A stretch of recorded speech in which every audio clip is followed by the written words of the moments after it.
Monsters don't always hide in the dark. Sometimes, they drive past you on the highway. They sit next to you at a diner.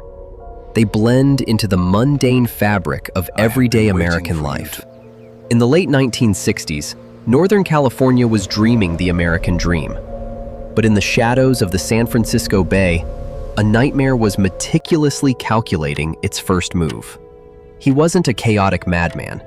He was cold, methodical, an attention seeker with a god complex. He didn't just want to kill, he wanted to dominate the headlines. He wanted to play a game where he was the hunter, and the entire state of California was his hunting ground. But before he became a myth, he had to take his first step into the world of blood. It was a cold December night. A lover's lane, isolated from the rest of the world. The perfect stage for a debut. Another car pulls up. No words are exchanged, just the metallic click of a door opening, footsteps approaching in the gravel, and then absolute terror. David Faraday and Betty Lou Jensen, shot dead in cold blood. No robbery, no apparent motive. The police were baffled. It seemed like a random act of violence. But for the killer, this was just the rehearsal. The real show was about to begin. 6 months later, he struck again. Same pattern. Another young couple in a secluded area. Darlene Ferrin died, but Michael Mageau survived to tell the tale. But the killer didn't run away this time. At 12:40 a.m., a payphone rings at the Vallejo Police Department. A calm, chilling voice speaks to the dispatcher. "I want to report a double murder.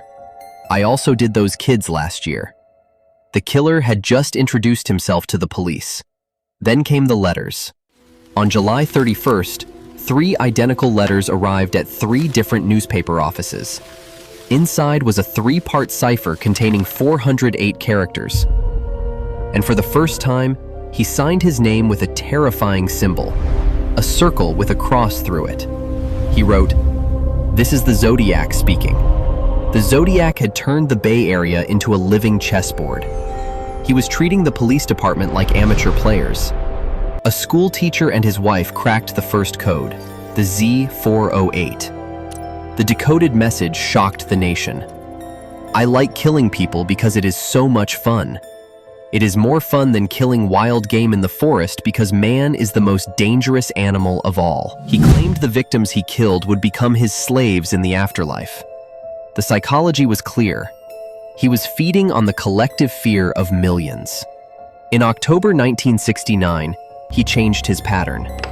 He moved from isolated lovers' lanes into the heart of San Francisco.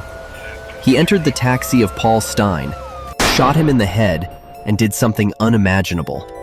He tore a piece of the victim's bloody shirt. Days later, that bloody cloth was mailed to the San Francisco Chronicle, proving that the police were inches away from him, yet completely blind. Thousands of suspects were investigated. Fingerprints, handwriting samples, polygraph tests. Names like Arthur Leigh Allen became synonymous with the case, but the puzzle pieces never perfectly fit. By the mid-1970s, the letters stopped. The phone calls ceased. The monster simply vanished into the fog from which he emerged. In 2020, his most complex code, the Z340, was finally broken after 51 years.